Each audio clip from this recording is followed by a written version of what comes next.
All right. So welcome.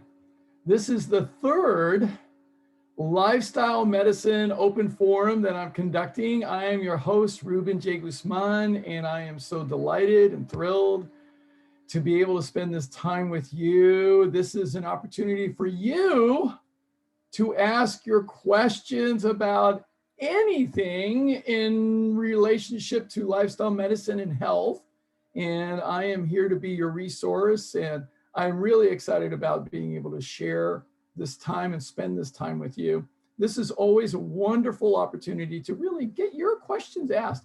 And just even if you just want to listen to me talk about a topic or anything else like that, whatever the case may be. So let me start off by just sharing a little bit about me and lifestyle medicine. So lifestyle medicine, well, I'll get to that in a second. So a little bit about me. So my name, Ruben J. Guzman, MPH does not stand for the speed that I drive my car.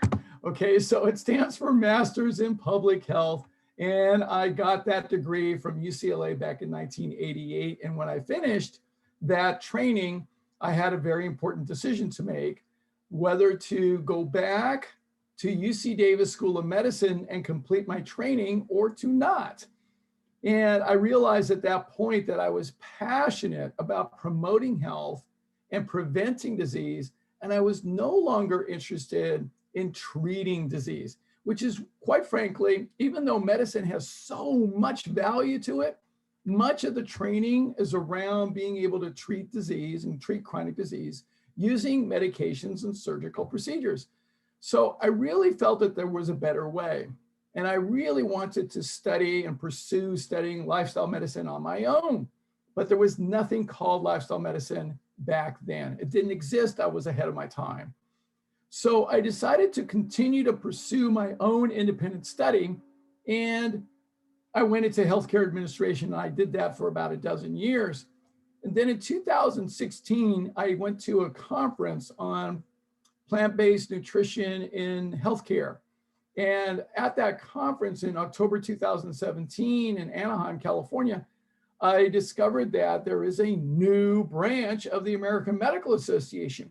Started in 2004, the American College of Lifestyle Medicine is an evidence-based approach to prevent, reverse, and treat chronic disease using lifestyle measures in the areas of hydration, nutrition, physical activity, sleep, healthy relationships, substance reduction, and what am I missing? Emotional well-being and stress management. So those are the areas that we focus on in lifestyle medicine. And it's awesome. It's an evidence-based approach. So when I discovered this, that there's this new branch of medicine, I was thrilled and delighted because I've been searching for quite some time. What shall I do? Shall I pursue naturopathic medicine, holistic medicine? Should I pursue something different? I mean, I couldn't find my niche. So when I discovered lifestyle medicine, I was so enthralled and I checked it all out. I went to the website, I read everything, and I said, that's it, I'm in, registered, became a member, and registered for my first lifestyle medicine conference in October of 2017 in Tucson, Arizona. When I walked in, I thought I'd gone to heaven. Oh my goodness. I mean, here were about 1,200 lifestyle medicine professionals, health professionals, MDs, DOs, PhDs, people with a master's degree, all kinds of professionals in all parts of the world. 38 different countries were represented. And there were about 1,200 of us there. And it was absolutely awesome. It was just awesome. I mean, every presentation was just feeding my soul. Oh, it was so rich. It was so amazing because everybody there believed in a whole food, plant-based diet, believed in a lifestyle medicine approach, believed in being able to really make a difference in people's lives. when I went to medical school, I wanted to make a difference in people's lives, to really help them to live a thriving, healthy, happy life. And now I was in a room with 1,200 other people who had the same vision, the same mindset. It was awesome. And by the way, the food was amazing. It was amazing. So it was great. It was great. And at that conference, they announced the opening of the board certification opportunities for physicians, MDs, and DOs, but also for professionals, for PhDs, and those with a master's in a health-related field. That's me. I said, I'm in, I'm diving in completely. So I dove in, studied for a year. In October 2018, went to my second lifestyle medicine conference in Indianapolis. And it was a fabulous conference, just amazing. And after the conference, I was able to sit for my health exam, my board exam, and I passed my board exam. So I am one of just a few. In fact, my certification is a board certification in lifestyle medicine from the American College of Lifestyle Medicine. So I am officially a diplomate of the American College of Lifestyle Medicine. In fact, the number on my certificate is certificate number 81. 81. So I'm one of the first in the entire world to be board certified in lifestyle medicine as a professional. And there are a bunch more physicians actually, which is really great to see. And it's been exciting, so very, very exciting. I believed in this for such a long time. I've been practicing this for a long time, and it's been wonderful, wonderful, wonderful. So it's really been great. It's a great journey. So let's see, what did I want to get to? So lifestyle medicine has just been a great opportunity. Now I'm on the committee for lifestyle medicine in the workplace. So I'm actually one of the members of that committee. And there's another committee for lifestyle medicine coaches. So I'm on both of those committees, and it's outstanding. I get to interact with other incredible people. We just had the Lifestyle Medicine Conference 2020 in October, and it was done virtually, and it was fabulous. We had well over 1,500 members participating in that virtual conference, and it was extraordinary. So this time that we have here is for you. I do all these webinars, and I have all these topics, and I have all these PowerPoint presentations. But today is an opportunity for you to have a conversation with me. So what I would like you to do is go ahead and open up your chat window. And anytime you've got a question that you want to ask, go ahead and type it in. And if you want to have a conversation with me, unmute yourself, and you'll raise your hand or do something, and I'll find you, and then we'll have a conversation. But I know that there's so many questions that you have. I've received already a few, so I'm going to open up with a few. I've got about 3 things that I'm going to start the conversation with, and I've received some emails and some questions already. So I'm going to start already, but go ahead and start typing in any questions that you have whatsoever. I'm here to serve you. And it's about anything, whatever the case may be, whether it's any chronic condition, whether it's about hydration, nutrition, cardiovascular exercise, strength training, whether it's about sleep, whether it's about relationships or stress management, whether it's about any chronic disease condition, whether it's heart disease, cancer, diabetes, Alzheimer's, whatever the case may be, dementia. Anything, even if it's autoimmune, so multiple sclerosis, lupus, whether it's gastrointestinal problems. And by the way, I've got some new webinars that I'm going to be doing very shortly here. I'm really excited. So I'm going to be doing next week's webinar is going to be about get your gut healthy. Get your gut healthy. So I'm going to do a brand new webinar. I'm going to talk about your microbiome. I'm going to talk about food, how it affects that. I'm going to talk about the truth about your intestinal tract. And I've got up close and personal experience having done so many autopsies and split open so many intestinal tracts. So I'll talk more about that in that webinar. So I'm going to do that. And then the week after that, then I'm going to talk about thriving in Thriving in the Face of Unprecedented Changes.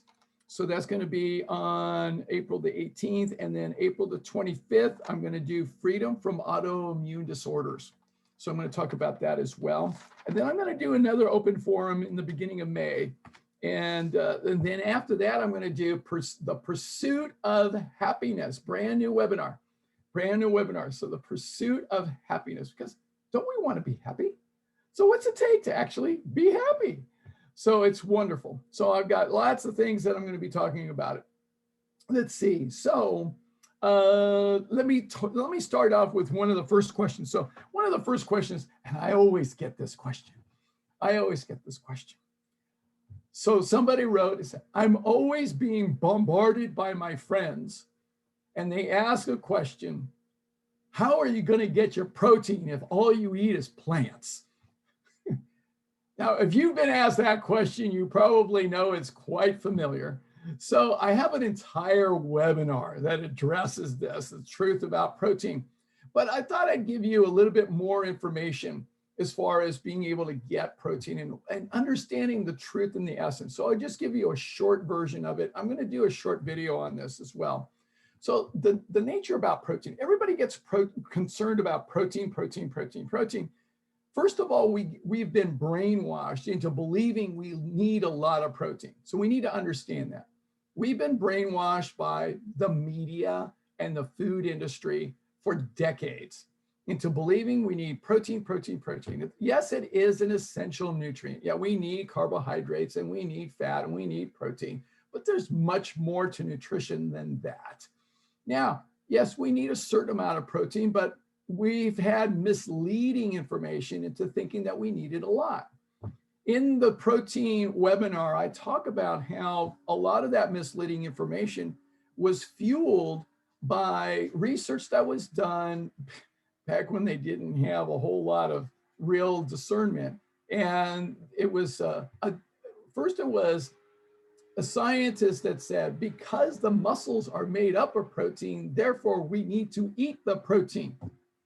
Which makes about as much sense as, okay, if you want to build a brick wall between your house and your neighbor's house, and somebody just dumps a bunch of bricks, a bunch of sand, some cement bags, and some rocks and some rebar in your front yard, does that mean it's the same as a brick wall?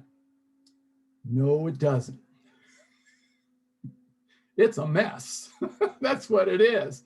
So in order to construct the brick wall, you need labor.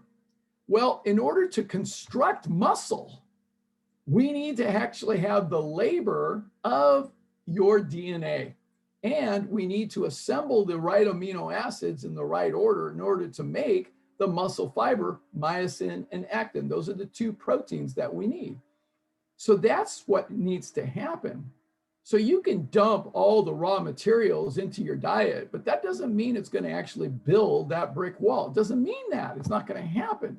You have to have the right conditions and the right supply. Yes, you need the right amount of the right supply, but you don't need an extraordinary amount.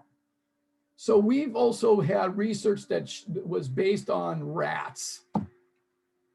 And quite frankly, rats use about 10 times more protein than humans do. So that's very different. But the meat industry and the dairy industry and the egg industry and the milk industry, all of those industries, they all said, well, we need that protein. And so they used that research for marketing purposes. And that started in 1913. And it's been going on ever since. Now, the reality is this. A professor out of Stanford University very recently actually showed that all plants have all the amino acids that human beings need.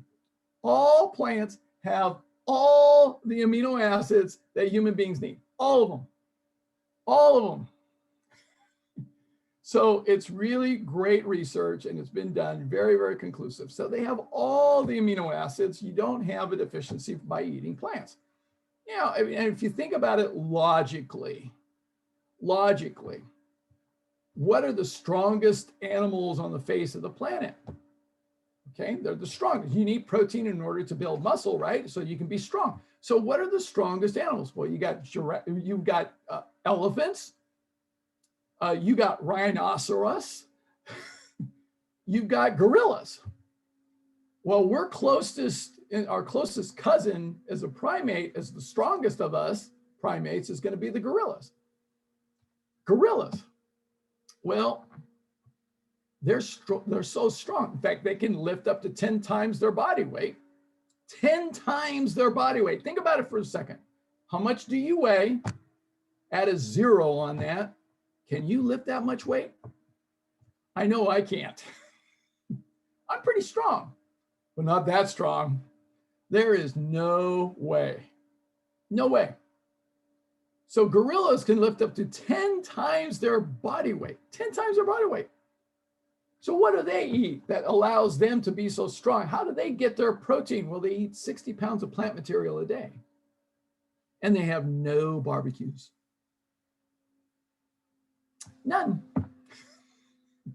No meat whatsoever. No eggs, no dairy, none whatsoever. And that's what they eat, 60 pounds of plant material a day. Strongest of the primates on the face of the planet. So let's learn by being able to apply logic and look at science and look at reasoning and not go through thinking that we need to listen to what we hear.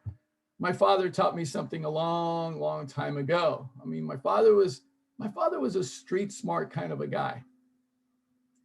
And he said, don't believe everything you read or hear. If you do, sooner or later, they're going to call you sucker. And he said it like that. And I think that's true.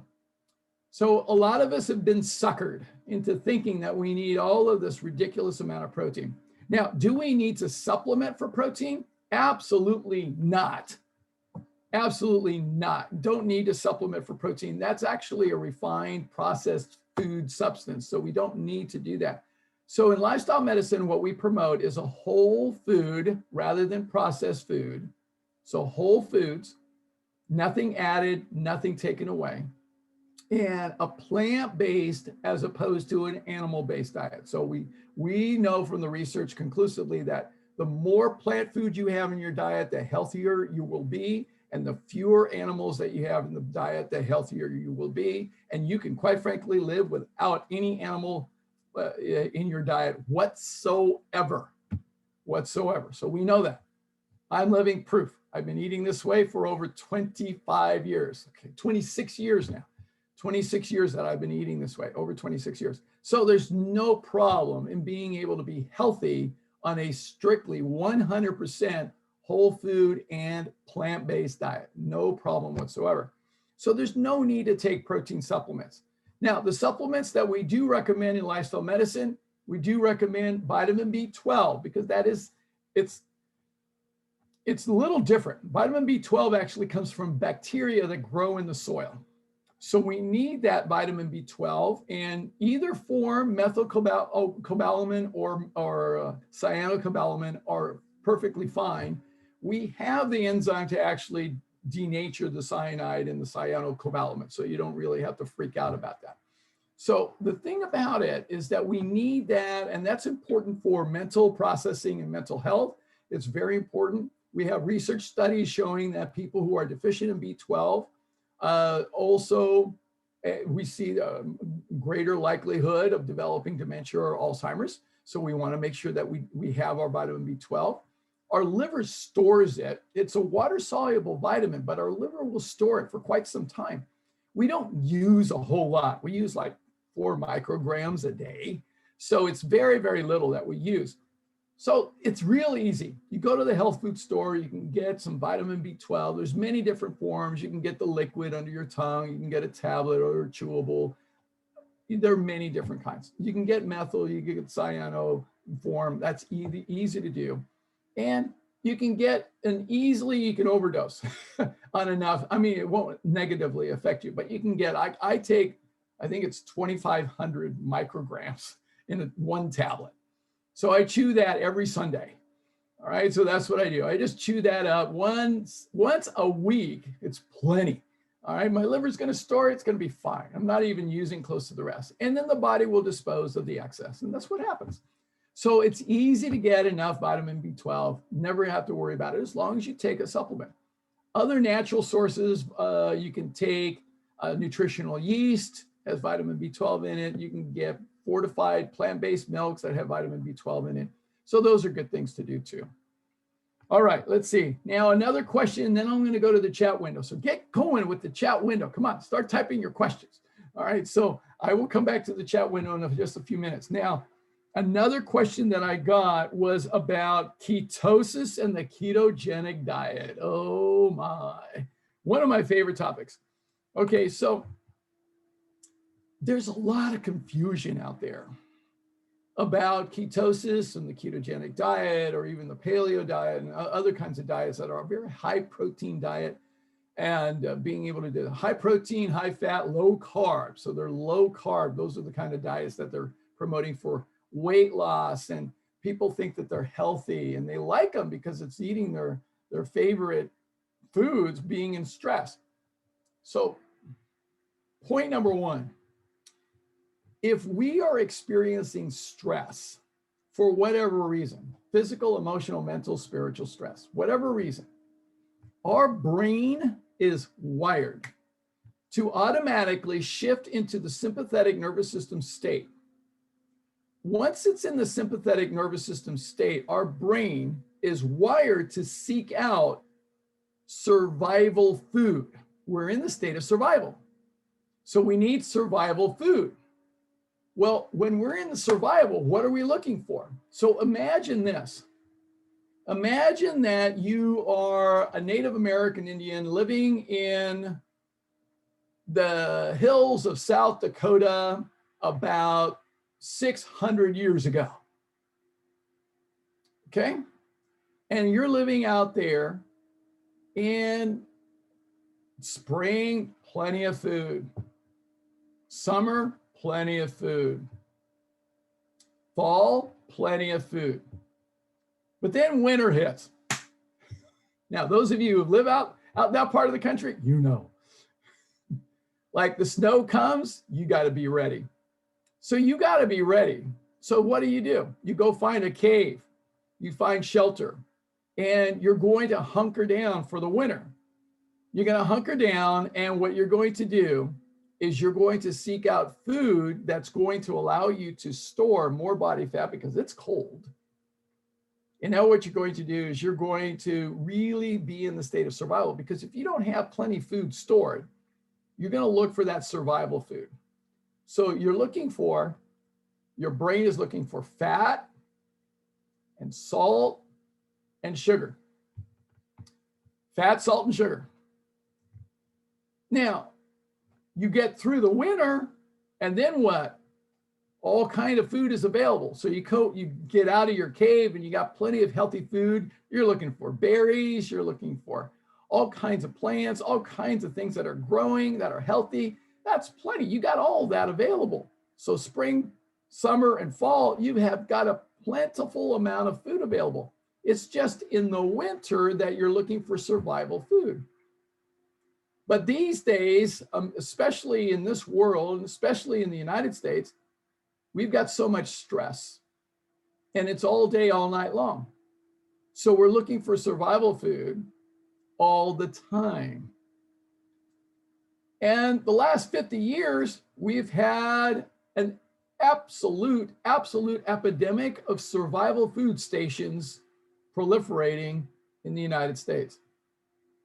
You know, survival food stations. Yeah, did you know? Kentucky Fried Chicken, McDonald's, Burger King, the list goes on. Those are all survival food stations. And the marketing around that has been really interesting because they market protein, protein, protein. Oh yeah, get this burger. It's got 25 grams of protein. Get this chicken sandwich. It's got 30 grams of protein, whatever the case may be. So they're selling protein, protein, protein. And it's really amazing to see, because in the United States, 70% of the American population is overweight or obese. We have the highest rates of chronic diseases on the planet. Why? Because we're selling protein. That whole notion and idea. So there have been fads over the last 50 years, lots of them. And the ketogenic diet is just another one of them. It is. So because people are desperate to lose weight because they've been listening and believing everything that the food industry has been selling them.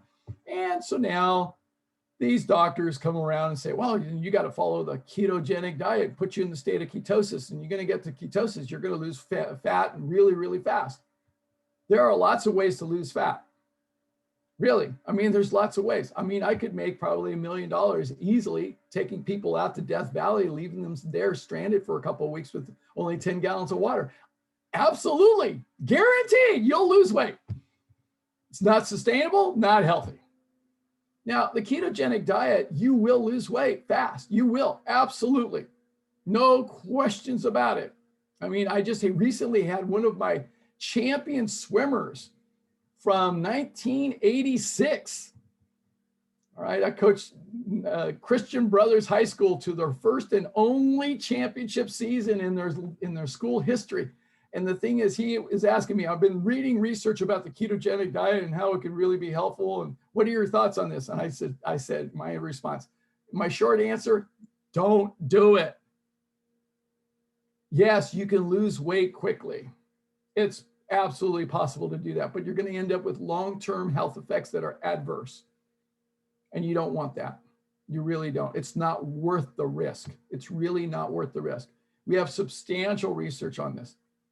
So what happens is that when you cut down on that flow of amylose and amylopectin, which are the two specific carbohydrates we must have, then what happens is that the brain goes into survival. It's looking for fat, salt, and sugar. You follow a ketogenic diet, that's going to satisfy your brain. But the thing is, you're not getting fuel. And then what happens is that the brain says, emergency, we need to find fuel. So what the body will do, and this is what happens on a ketogenic diet, it will start to consume protein from the body. So it's going to break down our own protein and all the three kinds of muscle. Skeletal muscle, which is what allows you to move, but smooth muscle, guess what? That's all your blood vessels, that's your aorta, that's all the muscle around your intestinal tract, that's all your muscle that's connecting all your organs, and then cardiac muscle. That's your heart. That's your heart. So here's what happens on the ketogenic diet, and here's what happens is that people can actually run the risk of actually weakening their heart, having aneurysms, and getting weaker and tired, and actually dying from all kinds of complications. And that's not healthy. It is actually, in my opinion, and many other doctors feel the same way, we feel that the ketogenic diet is actually medical malpractice. Because we take an oath going into medical school to do no harm. Do no harm. So it's really important to recognize that the ketogenic diet is very, very harmful. In the long run, it causes so much harm. So stay away from it. Follow a whole food plant-based diet. You can't go wrong with that. All right. Now I'm going to go to the chat window. Let's see what we got here. All right. What foods can raise T3 levels? Very good question. Okay. So really, really good question. So when it comes to the thyroid function, I recommend that you check out also Dr. Neil Barnard's book, Your Body in Balance. He talks about hormones specifically in that book. So excellent, excellent book. So what we find is that the problem is this.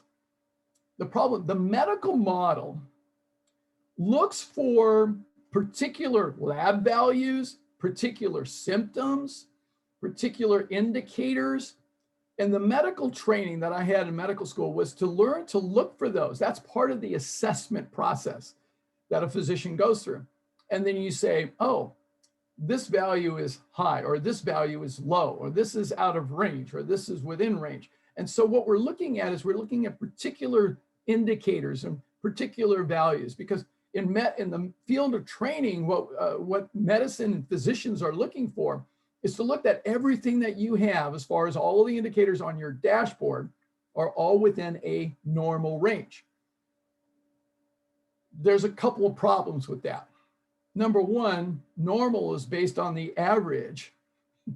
Well, in the United States, that's not necessarily healthy. That's one problem. The other problem with that is that if you have one value that's out, especially when we're talking about hormones, endocrinology is tricky business, very tricky business. So now what we see, oh, your T3 level is off. What we need to be able to do is we need to raise your T3. I've got a prescription drug that can address that. I'm going to give you a medication to help you raise your T3 level. So the training in medicine is to look for a symptom or an indicator or a value that's off and then treat it with a medication or a prescription. That's the training. And never look at the underlying cause. That's the problem I had when I was in medical school, because the training was never really looking at the cause. I wanted to look at the cause. I mean, I share Dr. Greger's perspective. If you walk into your kitchen after being gone for a while, and then all of a sudden you notice there's all this water on the floor, what do? Do you just grab a mop and start mopping up the floor? Or do you look for the cause of the water on the floor? A stopped up sink and the faucet still being on. So what's the better move? Grab the mop first, or go to the sink, turn off the faucet and unplug the drain? So medicine's approach is grab the mop. Lifestyle medicine's approach is turn off the faucet and unplug the drain. So that's what we do. Now, when we look at the thyroid function, what happens a lot, the thyroid is very, very affected by stress, very much so. So if the body's in the sympathetic state for a long period of time, it's going to adversely affect the endocrine values. It will, absolutely. Some may go up, some may go down. So there's going to be a whole cascade of things that are going on. So what we want to be able to do is make sure that we're on a whole food, plant-based diet. We want to make sure that all the other aspects of lifestyle are also in balance. So one of the things that I look at when I do consultations with people, I'm going to look at every aspect of their health. In fact, I'm doing this with one of my clients coming on board. And so we're doing this whole process right now.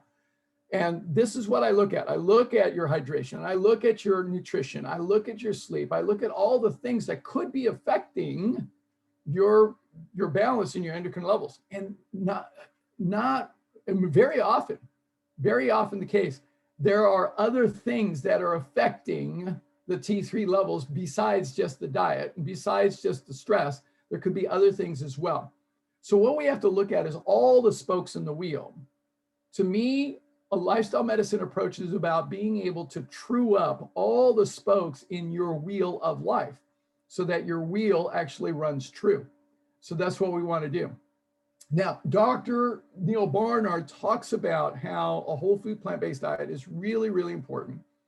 Now, I also talk about, I think Brooke Goldner also talks about having an anti-inflammatory diet, which is a really good thing to have when you're looking at endocrine levels being off balance.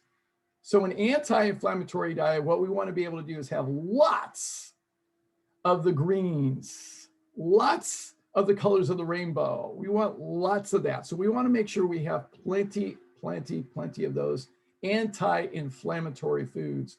So your greens, your colorful vegetables, we want all of those in the diet, and fruit. So we want plentiful amounts of those. That helps, but you want to be able to look at, it's not just one cause for one effect. So don't think that just one group of foods is going to change your T3 levels. So you want to be looking at the whole picture of your lifestyle. So that's a really good question. So I'm going to write that down for a second.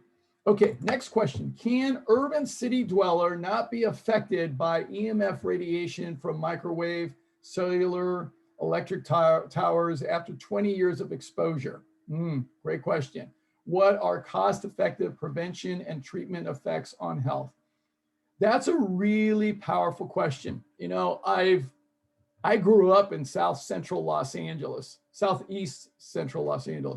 So talk about being surrounded by all kinds of environmental aspects. I live that, so I know. There is absolutely effect from everything in our environment. Everything affects us. The water we drink, radiation that we're exposed to, the air that we breathe, pollution from, how close you live to a highway can affect your lungs, for instance. I grew up 1.5 miles downwind of 3 chemical plants. And then when I went to UCLA and I did my work in epidemiology, I was able to discover non-smoking households with the highest rates of emphysema, bronchitis, and COPD. Right where I grew up was one of the highest concentrations, no kidding. So there's lots of things that can affect us. Can we, how do we mitigate that? Number one, I don't use a microwave. Absolutely not. Don't microwave your food and put that microwave food into your bodies. Absolutely not. That's like the most egregious. All right. So avoid microwaves at all costs. Just don't do it, because you're irradiating the water molecules in your food, and you're basically causing free radicals. The water molecules are going into becoming free radicals. So don't do that. All right. So that's number one. In terms of being able to mitigate the EMF, radiation, and cellular electric towers, you have choices to make. You can move to a different place. There are other things that I hear about and I read about. I'm not an expert in this particular area, and this is not an area that we really particularly address in lifestyle medicine. But I hear that there are ways to actually address this. I've seen people wear certain necklaces in order to help them to mitigate EMF radiation. Do whatever you want to do. I think those are all valid and valuable. However, master the fundamentals. Get the big picture going for yourself. Make sure you're doing everything as far as lifestyle medicine is concerned. So really focus on your hydration, your nutrition, your physical activity, your sleep, your relationships, your stress management and emotional well-being, and making sure that you don't, well, I would say this also, don't smoke, don't drink, and don't drink caffeine. All right, I would say all of those also make a difference, because what we want to be able to do is mitigate any exposure environmentally to put the body into as much of a parasympathetic state as much of the time as we possibly can. Because when the body's in the parasympathetic, it is more capable of withstanding stresses and withstanding the environment. So we want to build resilience. I talk about this a lot in my webinars. So we want to build the resilience. So make sure you address everything in terms of your lifestyle. So this is what I go over with people in my consultations, to make sure that they're looking at the whole picture, doing everything as possible. These little things can help, but make sure you're looking at the big picture first. Address that first. So make sure you're doing that. So great question, Gwen. Thank you for that. Okay. Okay, all right, microwaves. I think I covered it. Okay, good. All right, so good. I covered that. There is choice. Okay, so can anxiety and depression be improved following a whole food plant-based diet? My short answer, absolutely yes. Absolutely. Absolutely. Let me tell you a story about one of my students. So one of my students, she entered my program, my immersion program, and did it with her husband because she wanted to improve her A1C values, because she was being diagnosed with being pre-diabetic. And so she participated in the program, and then I coached her and her husband for several months, and they did really well and was going very, very well. But then, they just said, well, we think we got it. And so they stopped the coaching with me for a while. And that was about a year and a half later. They said, you know what? We have fallen off the wagon and we need to get back on the wagon. I said, and I kind of expect this because I know how it goes. So they came back to my program and did my immersion program with the 12-week follow-up, which was a new addition by that point. And that was just phenomenal. They did great. They loved it. The 12 weeks really helped them to stay on the wagon and build up enough of the strength of their habits so that they could stay on track and have that built up as a habit. And it's been amazing. So one of the things that happened along the way is that she was able to follow the whole food plant-based diet strictly. She stayed on track with it. And one day, her husband called me up. Her husband called me up and he was choked up and nearly in tears. Thank you, Ruben. I have my wife like I've never known her. We've been married for 30 years and I've never seen her wake up being happy before. She's happy. And I have a new wife. And then she was able to share what she didn't realize by being in my program and following the plan and being on a whole food plant-based diet is that her persistent depression that she had had for 50 years, 50 years was now gone. 50 years of depression. Can you imagine? And this is a very bright, brilliant, hardworking, intelligent woman, all right? And she tried all kinds of things to take care of herself. But this is what did the trick for her. Now, that's just one story. There are a whole bunch of them. All right, so the thing is, it always makes a difference because you think about it. And I talk about my food pyramid. Okay, so my food pyramid, I talk about food that is life promoting, which is going to be whole food plant-based diet. And then I talk about food that is life depleting, which is going to be your meat, dairy, eggs, oils, processed foods, refined sugar, fried foods, the legal drugs, alcohol, caffeine, and nicotine, and then aspartame and MSG, the toxic foods. All those things deplete the brain as well. Most people don't think, oh, does the food affect your mental health? You better believe it does. It absolutely does.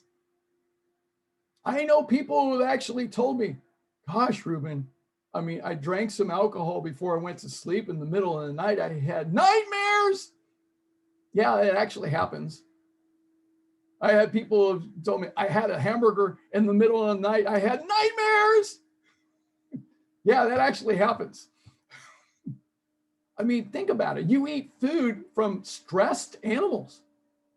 If you're eating food from stressed animals, their body is loaded with epinephrine, cortisol. It's loaded with all those stress hormones. You don't see that, but you eat it, you consume it. Does that affect your brain chemistry? Absolutely. It triggers your brain going into the sympathetic state. Depression goes right along with it.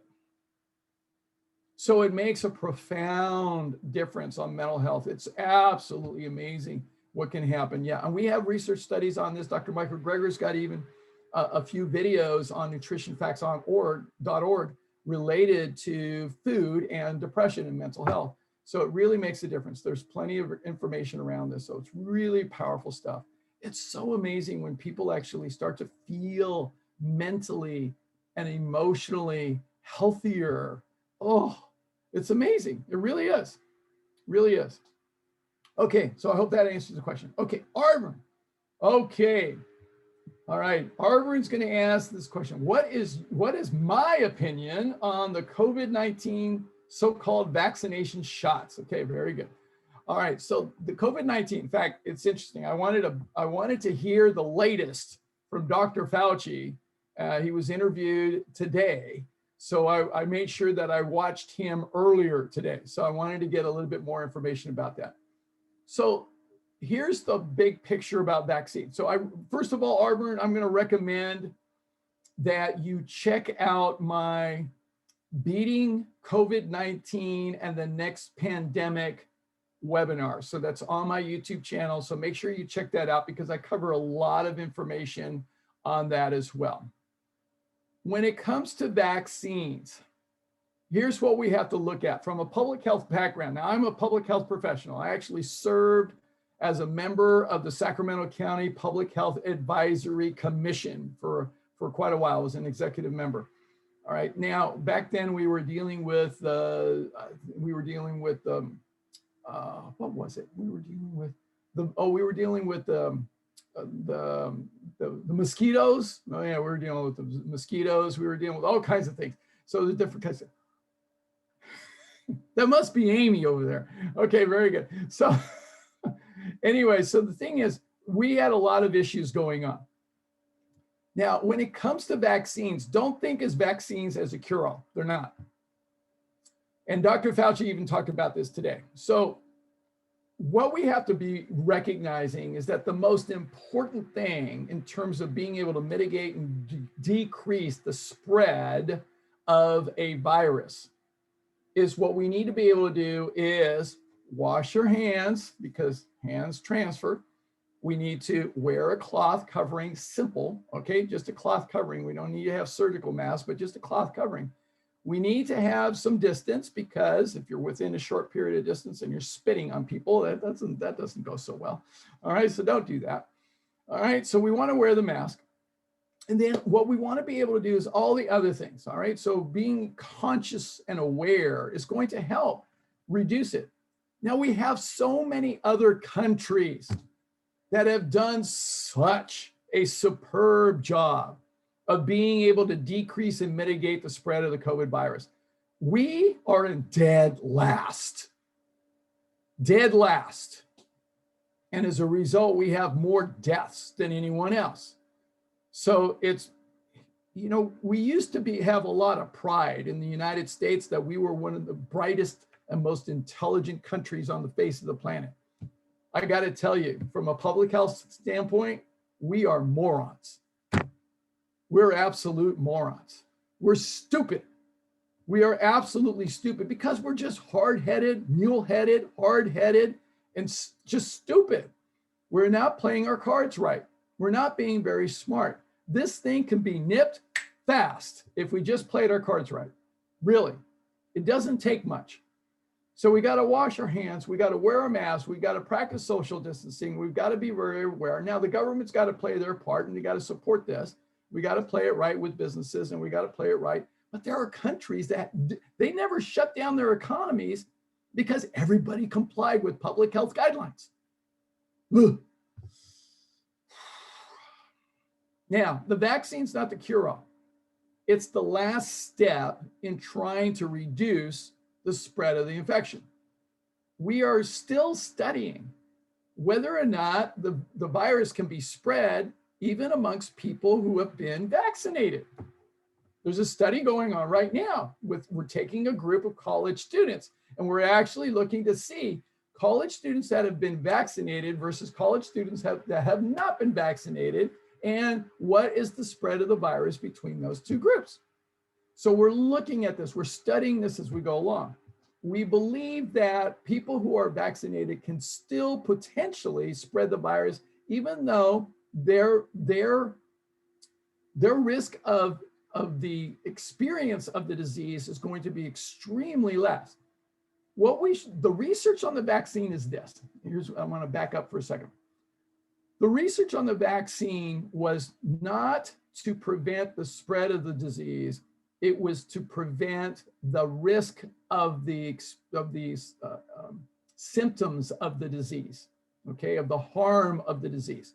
So the vaccine does not necessarily prevent the spread of the virus. Doesn't necessarily do that. And we're still studying that. So it's the last in a series of slices of Swiss cheese. I have this model that it was very elegant. I said, oh, perfect description. Because when it comes to trying to reduce the spread of the virus, we've got different measures, and you have to think of each of these measures as a slice of Swiss cheese. Now, what happens is Swiss cheese has some holes in it. So the virus could still get through, can work its way all the way through, but it's going to get trapped along the way for the most part. The vaccine's the last in the line of slices of Swiss cheese. So it's not the first, it's not the cure-all, it's not a panacea, and it doesn't necessarily stop the spread. Now, and that's true even for people who have had the virus, like me.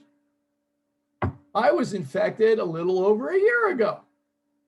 Now, do you think I'm going to be stupid and arrogant and say, I don't need to wear a mask, I don't need to wash my hands, I can get close to you? No, that would be stupid.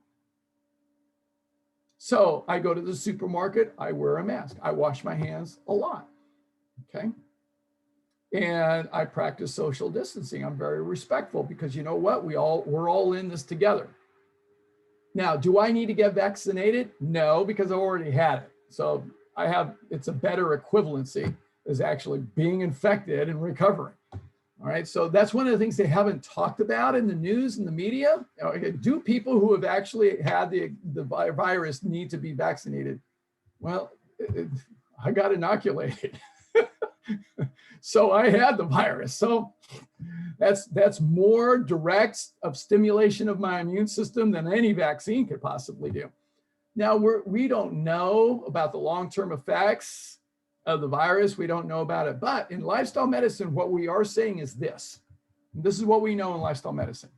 If you follow a whole food plant-based diet, if you get your exercise, drink your water, do all the things that we talk about as far as a healthy lifestyle, you will therefore strengthen your immune system maximally and optimally.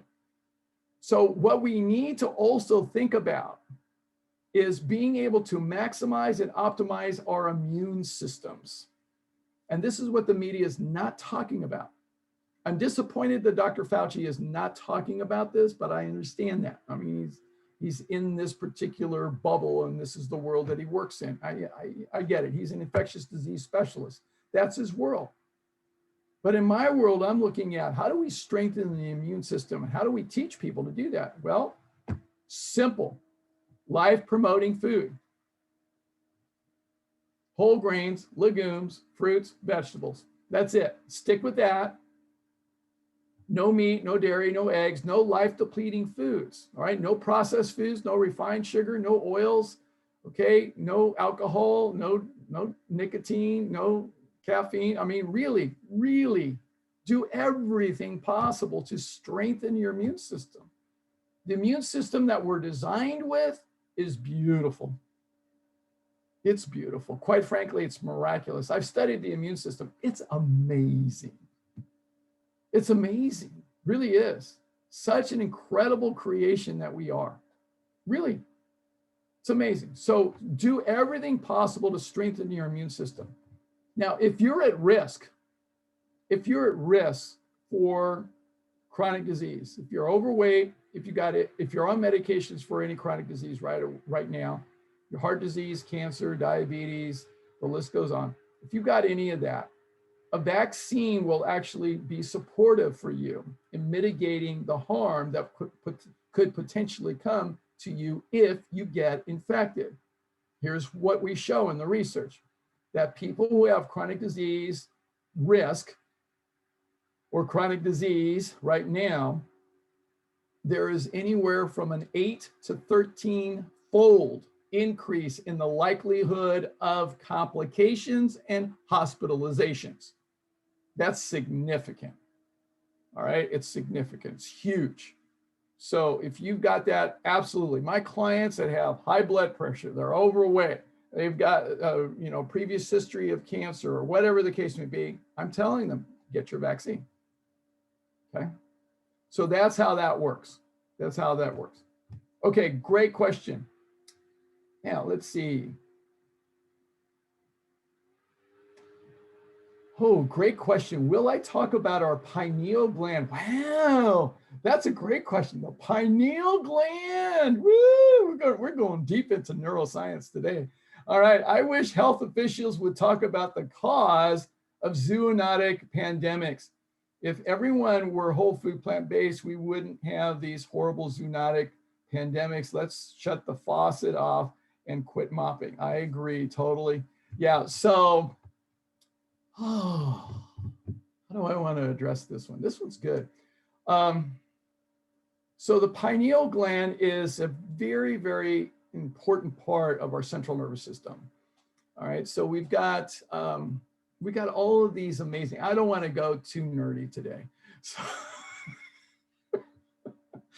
I could go really nerdy, but I'm not going to do that today. All right, so the thing is, it's really simple. When you look at the brain and you look at the central nervous system, yeah, you got the amygdala, the pineal gland, the pituitary gland, you've got the hippocampus, the hypothalamus, you got all these amazing interconnected parts of the central nervous system.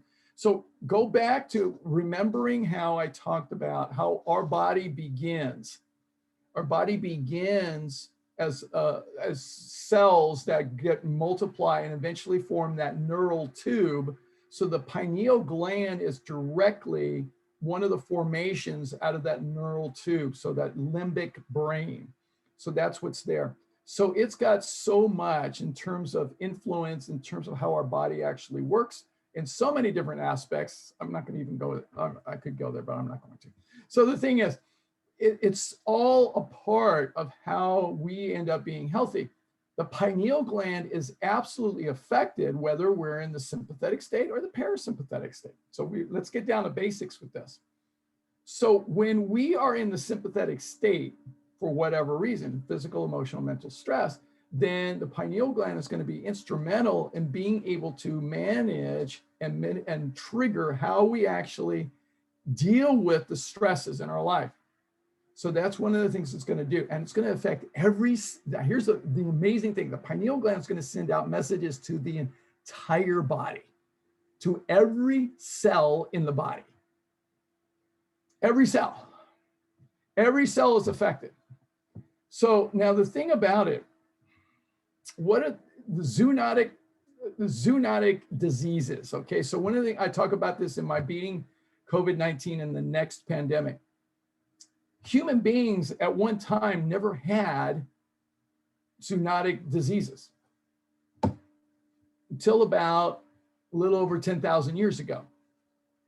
So what Dr. Greger talks about this in his lecture, and I briefly discuss it in my webinar on COVID-19. So the thing about it, human beings started domesticating animals and getting really close to animals that they normally didn't get close to. They started spending more time with the animals and getting more intimate with the animals and eating them and different things. Oh my God, and cleaning up after them and all that other stuff. I mean, you know, if you've ever cleaned up after animals, you know what I mean, okay? They're pretty messy. And most of us as human beings, quite frankly, we don't deal with a whole lot of poop other than our own normally.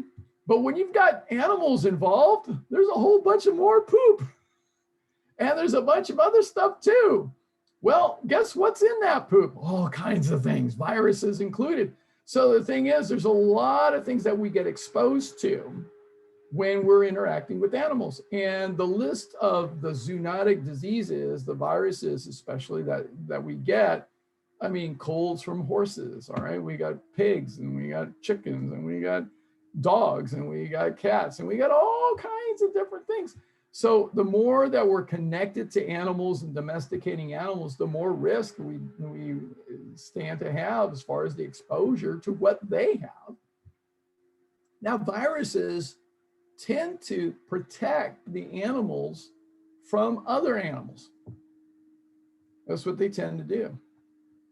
So a lot of times we think that we have an opportunity to get involved with the animals and be more involved with them. And then we start domesticating them. And then we get this brilliant idea of, oh, well, maybe we should domesticate a whole bunch of them and start eating them. So then we start, we basically enslave them. We torture them, because going to their death is torture, really is. So we put all this stress in their bodies as well. And then we mutilate them, slaughter them, and then we're going to eat their flesh. It's all infused with all this stress hormones as well as the viruses. Well, not a brilliant idea. And today it really makes sense to avoid meat, dairy, and eggs, especially factory farmings.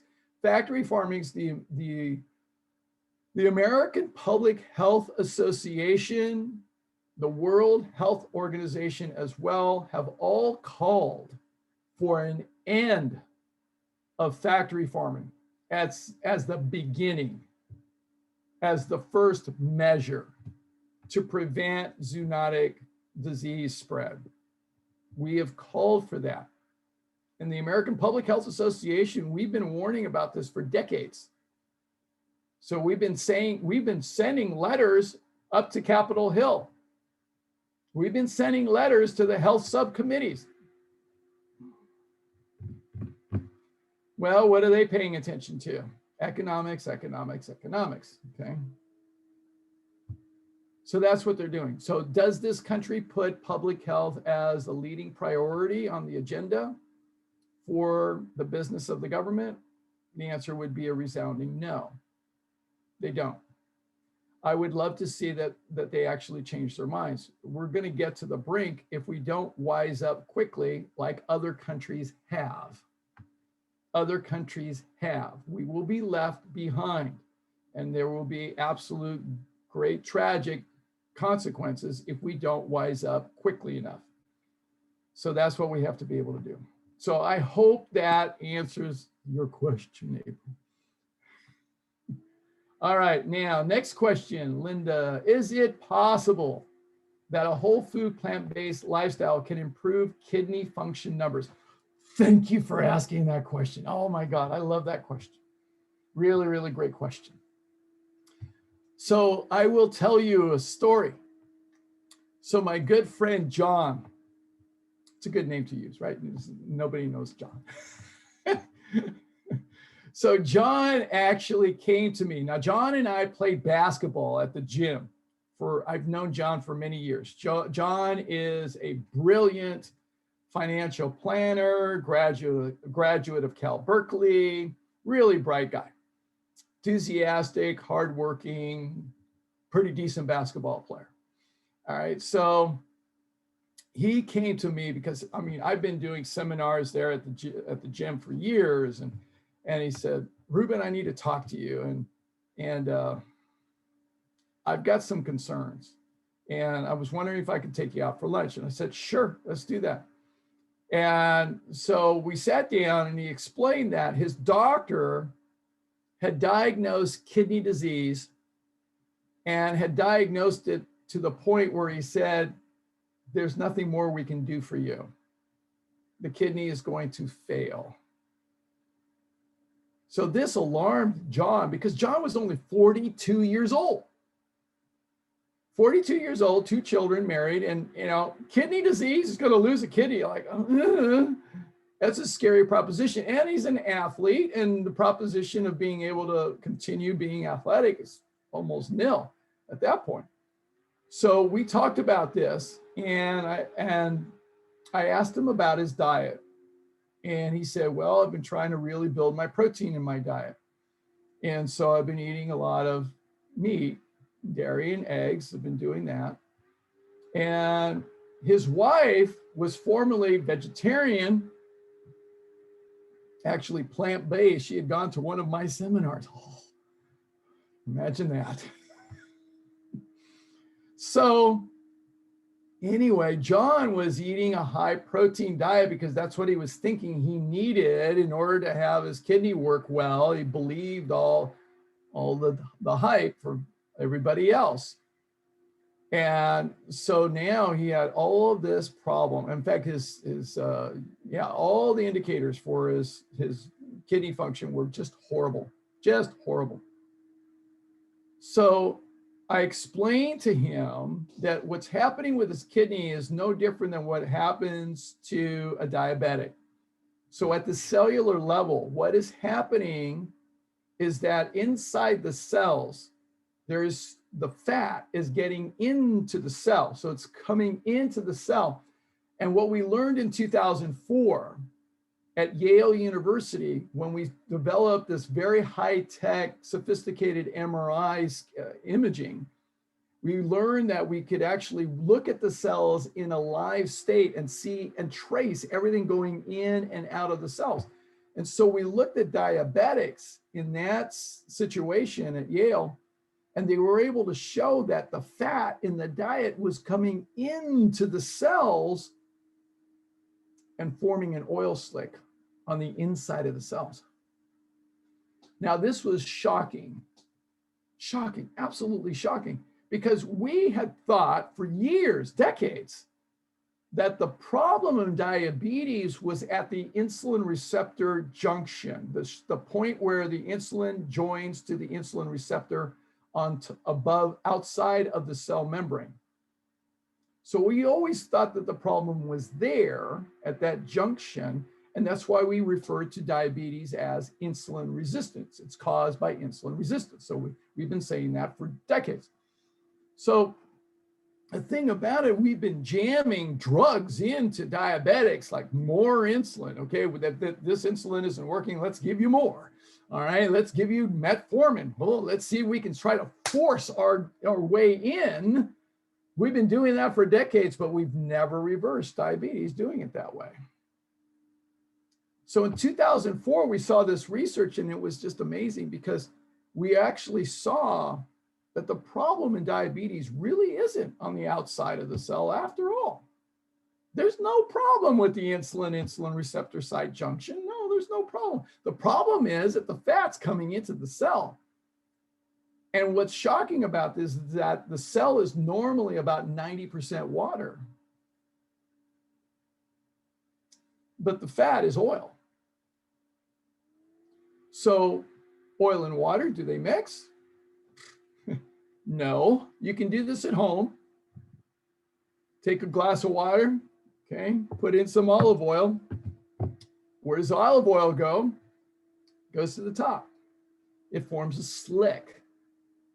Now, that's in a glass. But what's going to happen on the inside of a cell? Because we have now a constrained environment. We've got a sealed lake. So it's a sealed lake. So if we force fat into that, where's the fat going to go? It's going to go to the surface, but where's the surface in the cell? Oh, it's on the underside of the cell membrane. Ooh. So it's actually attaching underneath the insulin receptor, on the underside of the insulin receptor, on the inside of the cell, on the underside of the glucose channel, inside the cell. It's forming a slick on the inside of the cell. And that's no different than putting a layer of cellophane wrap over your head, holding it tight, trying to breathe. You can see right through it, but you can't breathe. So the cell is suffocating from the inside because of that excess fat in the cell. Now, when I explained this to John, I said, look, you got to do the exact same thing because the cellular mechanism is exactly the same for Alzheimer's, heart disease, diabetes, kidney disease, you name it. It's the same cellular mechanism. That's exactly what's going on in all your cells. It's just that your kidney is the weak link for your DNA and your genetics. So let's put you on a whole food plant-based diet. He read my book, loved my book, and then he said, okay, I'm going to do this. So he started doing it and he started making progress. Now, mind you, he didn't do it 100%. He just made progress. So he started off of about 80% whole food plant-based instead of having meat every single meal. All right, so he was 80% and he started feeling better and better and better. And then he got better. He got up close to about 90%. And then he had his blood done again, and his urine and his kidney tested. So he had all the urinalysis and the 24-hour, the whole bit. Calls me up. Ruben, my doctor is in shock. He's never seen reversal of kidney disease before, but I've got reversal of kidney disease. My numbers are significantly better. I said, good, you can take me out to lunch again at my whole food plant-based restaurant. So he did, and then he committed to being all in and doing really great. And he got completely reversed his kidney disease completely. And it's just been amazing. So yeah, absolutely, it can improve kidney function. When I was at the Lifestyle Medicine Conference, there was a physician out of Kaiser that presented an entire lecture on kidney disease and the whole food plant-based diet and lifestyle medicine approach. And it was just fantastic. Just fantastic. So yeah, we absolutely show that it definitely makes a difference. In fact, I'm thinking of doing a webinar on kidney disease because it does happen from time to time. And I have the story of John to be able to share with people. So, which has really been great. So great question. All right. So now let's see, Nancy, let's see. Just wanted to add, I heard on a vegan radio show that stressed animal hormones was within their flesh when consumed. Absolutely, yes. It was, to the best of my memory, a scientist who said it. So I asked the radio host about it. He didn't recall it. So I did some research and found confirmation on a cattle raising site, which recommended preventing as much stress in animals as possible during slaughter because the flesh would taste better. Yeah. Now they're saying that, you know, it's interesting. When you look at other cultures, many cultures really are, that have ancient cultures. All right. You look at Native Americans, you look at Aborigines, you look at some of the cultures in the Amazon. They eat mostly plants, but if they do eat an animal, they have strict guidelines about how the animal's life ends that you're going to consume. It has to be a clean kill. It has to be a clean kill. Otherwise, you don't eat it. The Native Americans, if they were able to they would hunt the buffalo. It had to be a clean kill. Like the buffalo had to go down. If it struggled and limped along, it was no longer a clean kill. So they didn't consume it. So a lot of cultures have known this for a long period of time. We're stupid. We're stupid. You know, we see the piece of meat in the meat section of the grocery store, but do we ask the butcher, how did this animal live and how did it die? Did we ask that? No. Do we know that? No. We just assume. We assume that it's because it's USDA grade A stamped, okay, that it's actually good for you. And all the advertising that we've seen on TV and the news and newspapers and everything else, that it's good for you. It's government approved. It's absolutely safe. Not even close. Our ancestors only ate wild game. Yeah, my father used to hunt deer and we used to fish, but I mean, look, it was a clean kill or nothing. That was it. But we don't do that these days. The worst thing you could possibly imagine is consuming meat that's been from factory farming and so much stress in it. Oh my God, that's just insult to injury on top of injury. So that's why in lifestyle medicine, we advocate for people, especially who have chronic disease. What we want to do is really reduce the risk of any more abuse. We've already had abuse to the body. So those people that I get, especially like I'm working with somebody right now, he's got a second scare for cancer. All right. So I said, let's not play games. Let's not play games. I don't want to play the 95% rule or the 97% rule or the 99% rule. No, I don't want to play that game with you. It's 100% all in. That's it. It's the only way we're going to play. That's what I would do with my mother. That's what I would do with my father. It's what I would do with my best friend. I told him, I said, look, I'm going to work with you as if you're my best friend, because from now on you are, and I am your best friend. So I'm going to interact with you from that level and that commitment. So let's not play games with this. So completely 100% whole food, plant-based, no meat, no dairy, no eggs, no oils, no processed foods, none of that. And let's do it right. And we can do a much better job by doing it that way. So that's the perspective that I take. And I think it works really well doing it that way. So, okay, unmute yourself if you got questions. I think I've gone through everything in the chat window so far. If you got other questions, type away. All right, unmute yourself. All right, unmute yourself. Anybody, anything at all. I covered some good topics today. It's been fun, but we can do some more. Unmute yourself. Yes. April, you're unmuted. Go ahead. Thank you for all this information. And I know you've talked about this before, but I like hearing it again. You talked about supplements. Can we talk about omega-3s, EPA, DHA, DHEA? Okay. All the essential fats. Yes, please. Okay, very, very good. So, great question. So a lot of people are concerned about the brain health. So the context for this, a lot of people are looking at, they want their brain to be healthy. They're worried about Alzheimer's and dementia and many other things. So the brain has many fats in it, and it needs to have the right composition of fats. And it's a lot like what happened with bodybuilding from the meat and dairy industry and looking at protein. So the analogy is very similar. So the meat and dairy and egg industry, they used the research of the scientists that said, oh, the muscles are made up of protein, so therefore we need more protein in our diet.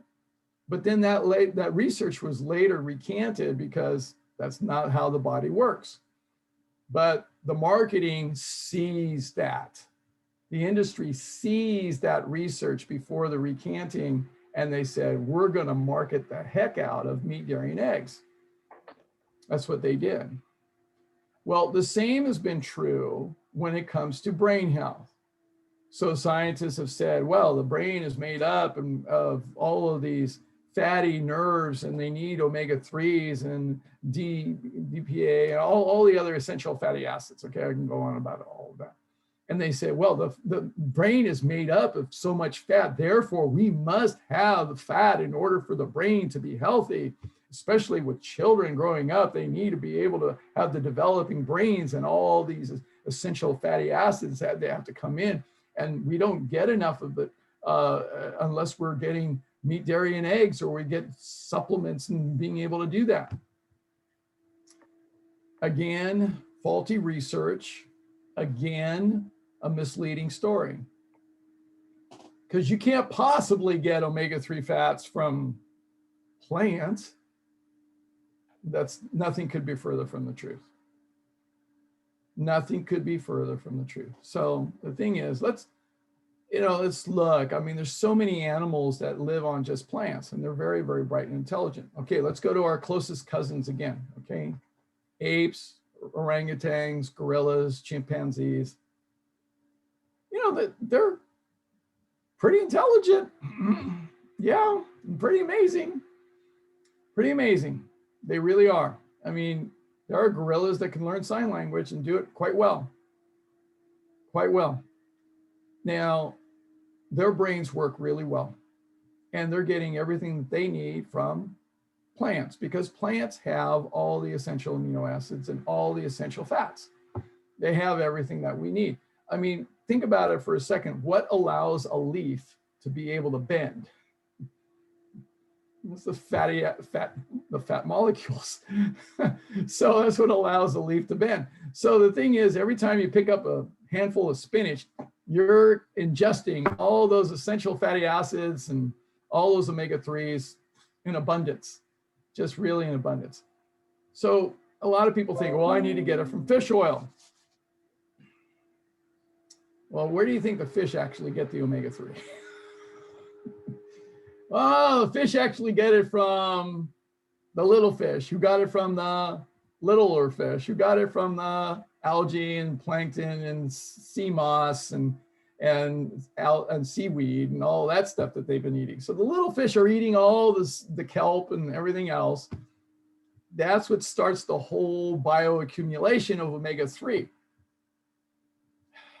Kind of crazy to think that we can extract a little bit of omega-3 from a big salmon and think that that's what we need for our brain. No, that's looking at the end. It's not looking at how that whole process starts. So what we need is to get the source, which is from plants. So the source of all essential fats is from plants. It's all from plants. Just like protein, the source of all amino acids is from plants. The source of all essential fatty acids is from plants. That's where it all begins. It all gets formed there. So it's the same analogy that we have as far as the protein and the fatty acids, same stuff. So say I should do a webinar on essential fatty acids. That would be a good one to do. That would be interesting to do. So we don't need it from any other source. Would you recommend I still eat and consume and recommend to my clients to consume sea vegetables once a week? Or do you think I'm getting enough just from leafy greens and the color of the rainbow? Yeah, I mean, think about all the animals that never get even close to the ocean. Okay. They have plenty of omega-3s and essential fatty acids by eating the plants. Okay. So there's not a problem there. So if I always tell people, sure, you can have the seaweed if you like the taste. That's fine. Go for it.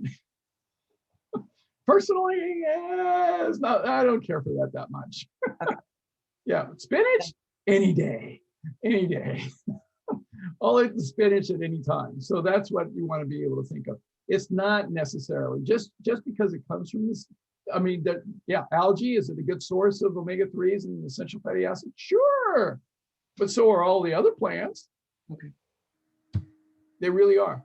Yeah, I think we need to actually have a little bit more discussion about this. I think you bring up a good point, because we need to have more discussion about this like we have had with protein.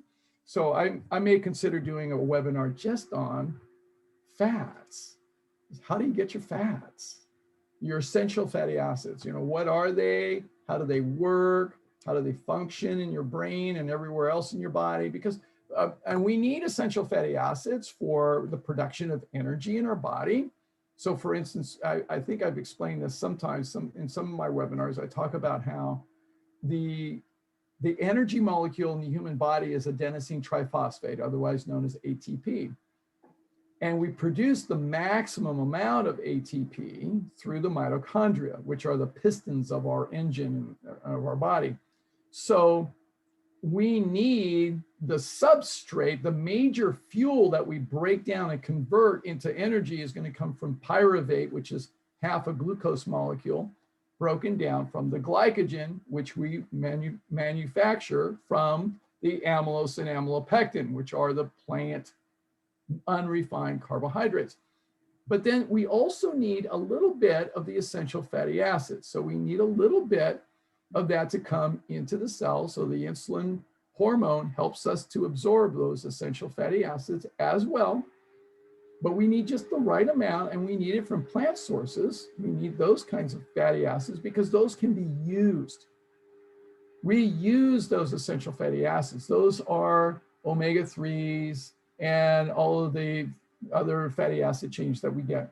So those get broken down and they get into our cell, and then they are used as part of the Krebs cycle. So the Krebs cycle is how pyruvate is converted into adenosine triphosphate. That happens inside the mitochondria.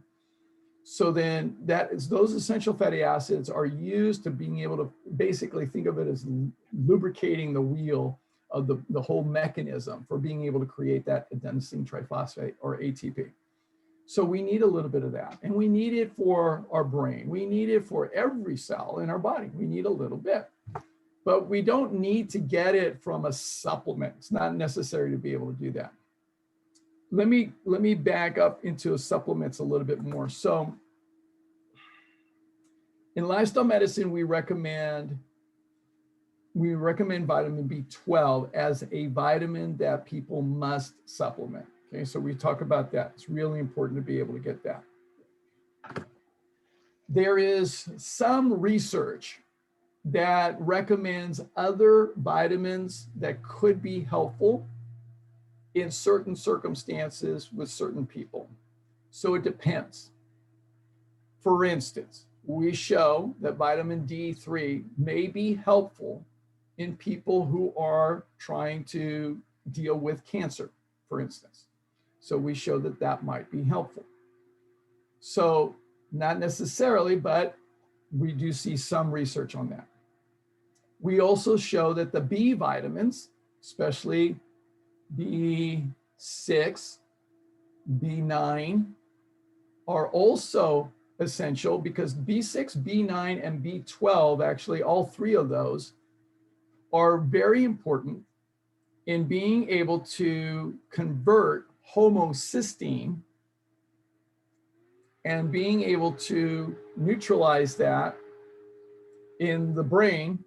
And homocysteine has been shown, high homocysteine levels has been shown to be a factor in developing dementia and Alzheimer's. So those water-soluble B vitamins are also very important. Now you can get plenty from plants.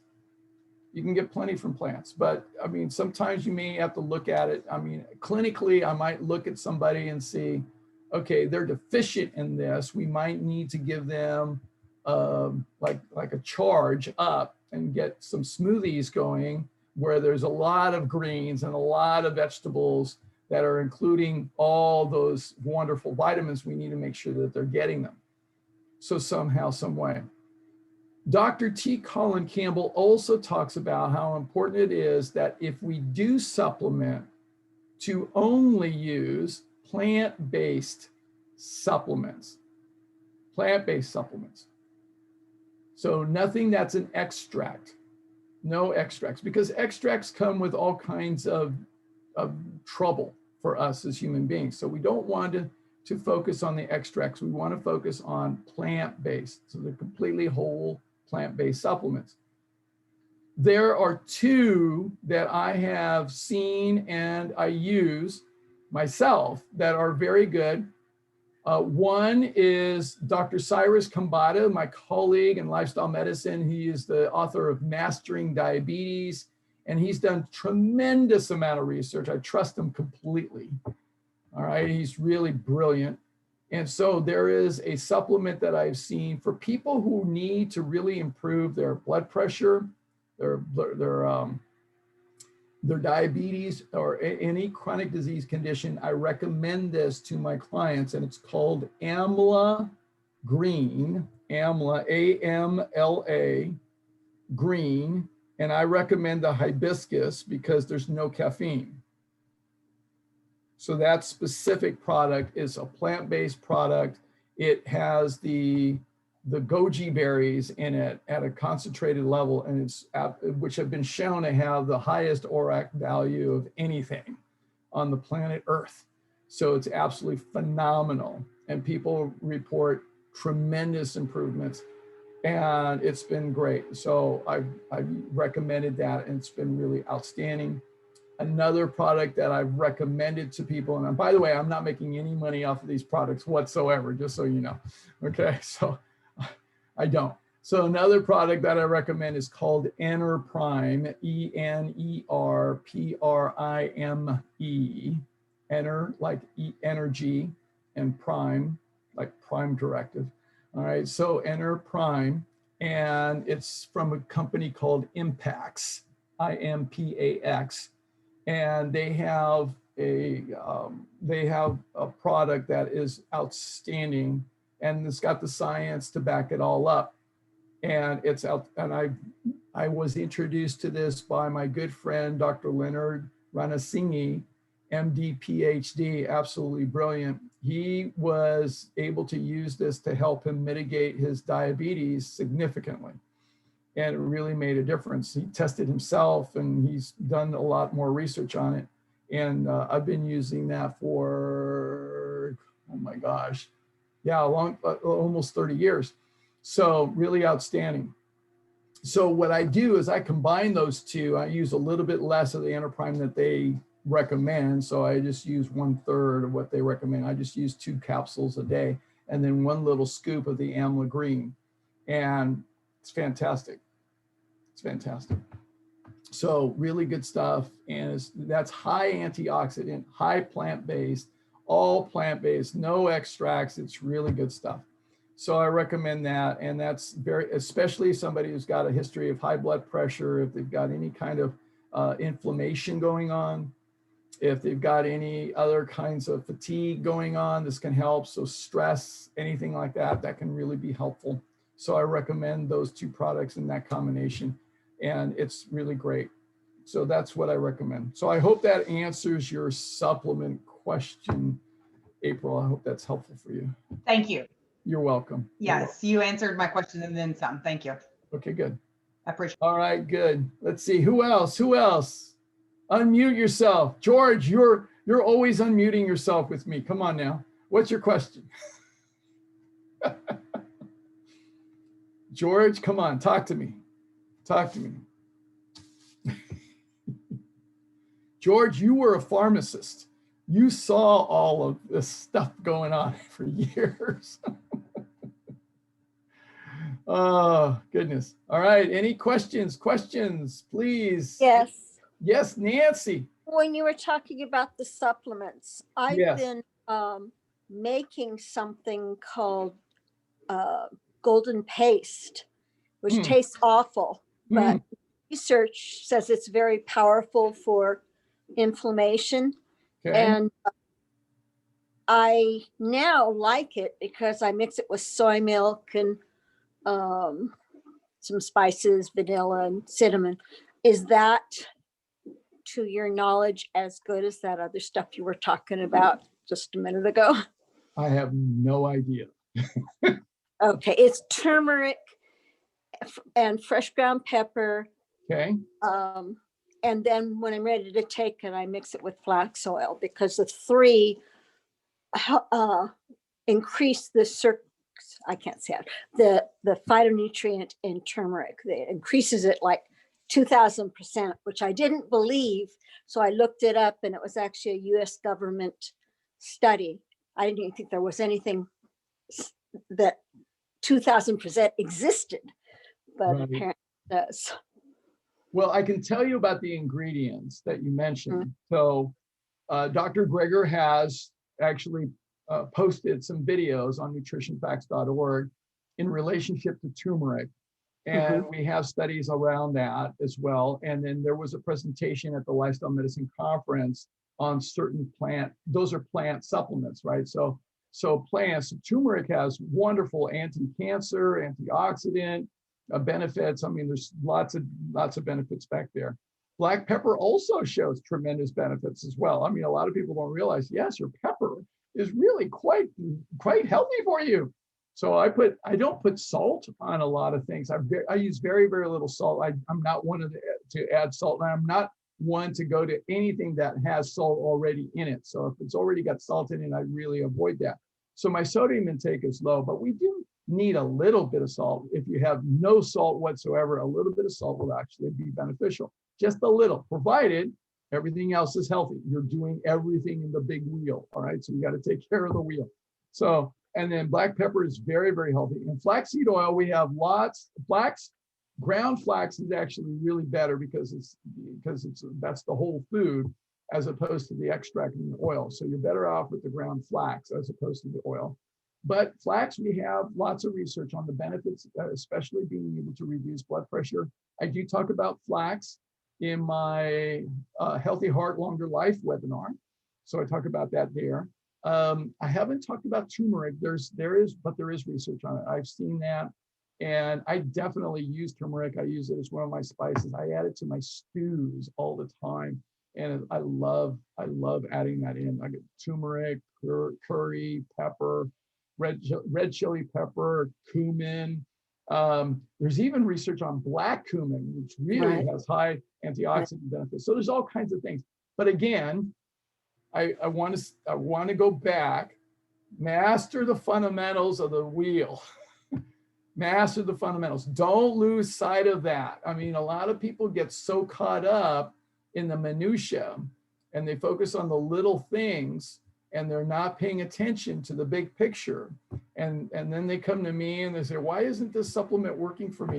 And then I ask them about everything that's going on in their life, and they're not getting enough sleep. They're not exercising. They're not drinking their water. And I'm going, well, we got a problem. So keep that in mind. So we want to make sure that we master the fundamentals. My emphasis when I work with people is to focus first on the fundamentals. Now, I was an athlete and I still am. Now, I'll tell you this.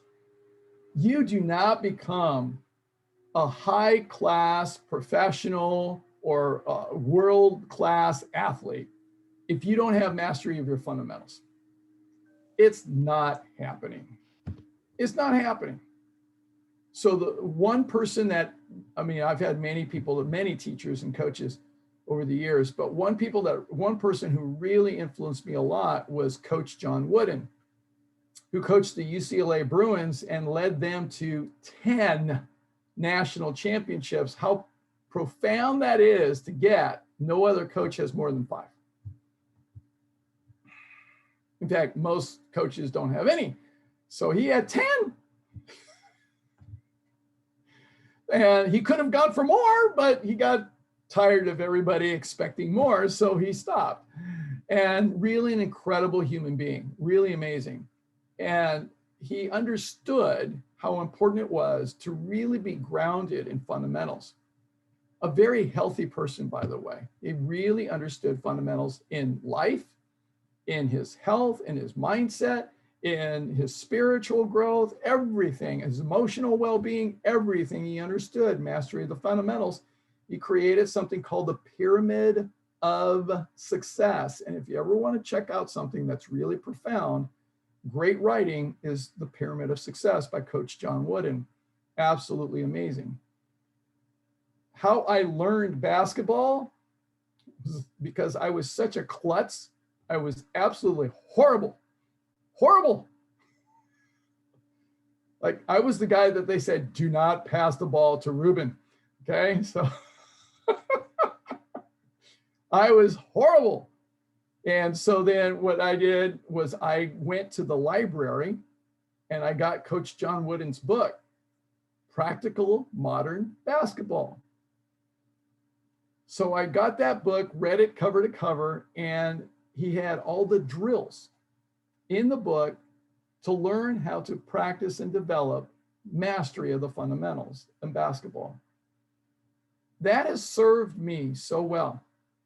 It really has. That experience of taking that book out and practicing one drill at a time, building it until I had it mastered, then taking the next drill and building on top of that until I had it mastered, and then taking the next drill and building on top until I had it mastered, and just going on from there. It served me well in basketball and it served me well in life, because that's no different in how to live life, is learning how to master the fundamentals. And I did that in basketball, and I ended up playing in high school and college and got offered to play professional in Mexico. And I did the same thing in swimming, and I coached swimming for 40 years. And in fact, I'm so fanatical about mastering the fundamentals that I actually wrote this book, The Swimming Drill Book. Yes, it's The Swimming Drill Book. The Swimming Drill Book. And it's a bestseller. Yes, it's the best-selling swimming drill book. You probably didn't know that I was an internationally recognized best-selling author. Huh. Well, it's true. So the thing about it is that I'm a fanatic about stroke technique, and it applies, the same process applies in health. It absolutely does. It just does. I mean, if you want to be better at anything, you have to break it down. You have to get your fundamentals in. You've got to be able to do them consistently over time, and you will be better. So keep that in mind when it comes to supplements. Don't go to supplements first. That's the last thing on the list as far as I'm concerned, working with my clients. I focus on, in fact, the first thing, everybody asks me this, what's the first thing that I focus on with people when I work with them? Water. It's water. Huh? Water? You better believe it. Most of us don't drink nearly enough water. Most of us are dehydrated. Most of us are not getting even close to sufficient amount of water, and it needs to be taken in on a consistent basis. So we need to hydrate, and it's really important that we do. Most people don't pay attention, but this is where I go first, believe it or not. Second, I don't go to having people follow a whole food plant-based diet quite yet. I want them to, but I don't do that. That's not my emphasis. My next emphasis, second point that I usually work with people, eating consistently. Like eating consistently. Oh, well, in order to eat consistently, you need to also, third, sleep consistently. Oh, go to bed at the same time, wake up at the same time, and then create your schedule for actually eating consistently. Those three things, let me tell you, how many people are off on those three things? 95% of the people that I work with are off on those three things. We don't get going until we get those three things in place. So drink your water consistently, eat consistently. In order to do that, you need to sleep consistently. So you got to have those three things as your foundation before you can even build up from there. Now we can start thinking about getting enough food that you eat. Every time that you eat, just eating the right amount to give you enough fuel that you eat every 2.5 to 3 hours. So you want to eat every 2.5 to 3 hours. I mean, how many of us love to eat? So I'm giving you permission to eat more frequently. Isn't that a great thing? Yeah, I love to eat. In fact, when we're done, I'm eating. So it's good to eat. It really is. And then you want to improve the quality of your food. So that's when it's time to actually start improving, moving more towards a whole food plant-based diet. So we want to be able to do that. So that's the first 5 steps that I take with people, being able to get them on the right road, being able to do it right, because believe me, 98% do not have this. They don't have those 5 things down. I don't get to supplements till much further down the line. So it's interesting. A lot of people ask me about supplements first and foremost, and I said, let's go to the first 5 fundamentals first. Let's go there. Let's see if you got that down right. And then we'll build up from there. And we go into everything else. And I deal with a lot with relationships, communication, stress. Very important to address all of those. Those will affect your central nervous system more profound than any supplements will. So you need to keep that in mind, really important. And we got to get the exercise in too, because you got to move. You got to do that. Usually after the first 5, the next thing I usually go to is exercise. So then we're going to build that exercise up. And then I look to see each person's a little bit different, but after that, the next part is going to be the exercise. It's going to be, the strength training, the cardiovascular exercise, the stretching. I'll look at a lot of different things, but all of those aspects of lifestyle medicine, I look at all of those. And when I do the consultations, what I will do is help you to actually create an individualized plan. What's your checklist? What's your checklist need to be? What are the things that you need to focus on and target on? There are certain things that you already do well, I'm sure, but there are things that you can improve. So how can we improve that? What's the checklist? How do we develop that? What's the pattern? What's the frequency? Let's break it down. So I've coached champions for a long period of time, and I'm very thrilled. My youngest son is at UC Santa Cruz, and he is absolutely a champion. He just called me the other day because they had an inter-squad swim meet. Now, I have been his collegiate coach during COVID. So I've been coaching him in the pool. So we have access, our pool has been open and we've been practicing social distancing and everything else at the pool, but nothing lives in chlorine, so we don't have to worry about being in the pool. So the thing is, I've been coaching him for several months, and I focus as a swimming coach on fundamentals, mastery of the fundamentals. And yes, he has learned almost every drill in this book, and he does it exceptionally well. And we focus on reviewing the fundamentals, and that's what I did with him for this period of time. I had him focus on the fundamentals. I did technical work with him, and then not so much training as far as working hard. No, much more on focused on the right mindset and execution of the right skills and being consistent and swimming excellent strokes every single time. This is completely analogous to building a healthier life.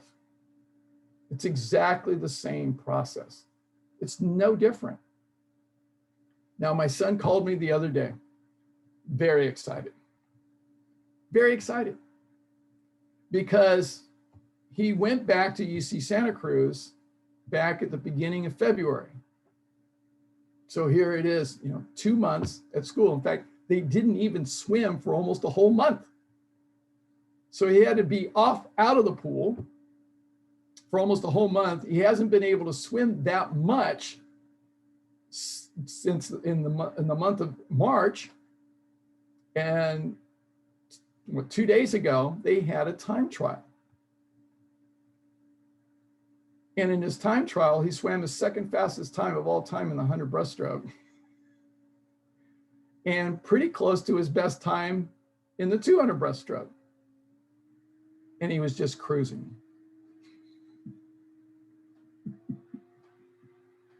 He wasn't even going hard. And so he called me up. He's very excited because the technical work that we've been doing is paying off in huge dividends. And that's how it is with lifestyle medicine. It's exactly the same approach. When you get coached by me, it's the same way. I coach you the same way in your health as I coach my son in swimming. It's the same process, same approach, same mindset, and it works. It works really well. Works really well. So I've trained champions in sports. I've trained champions in business. Guess what? I've trained champions in health. It's exactly the same way. So if I can be of service to you, let me know. All right, questions, any other questions, any final question? I'm looking for one more question. Anybody? I'll keep saying anybody until somebody actually gives me a question. Anybody? Anybody with a question? Anybody? Come on, George, you got a question for me. I know you do. So, all right then. Well, I'm just going to wrap up then. Thank you for allowing me to spend this time with you. This has been a lot of fun to be able to spend time with you and just answer your questions. And it's wonderful to be able to share what lifestyle medicine is all about, and what we're out to do is actually change the world, change healthcare. We say that lifestyle medicine is really the foundation of healthcare, because 80% of healthcare today in the United States is dedicated to treating chronic disease, yet the source of chronic disease is lifestyle. So it makes sense to us that treating chronic disease we need to be using lifestyle treatments rather than medications and surgical procedures. So, and happy Easter to everyone. Happy Easter to everyone. Thank you for allowing me to spend this time. Please be willing to share this information with you. What I'm going to do is I'm going to put together some resource information based on the topics we covered today, and I will send you an email, and be on the lookout for that. And then I've got my new topics coming up. Please spread the word. They're going to be outstanding. And my vision is to be able to have 1,000 people on my webinar. I want 1,000 people in the world. That's what I'm out to really create. So I'm really excited about this. As you can tell, I'm just a little bit passionate. Okay, so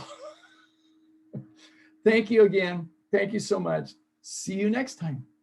Love you all. Bye.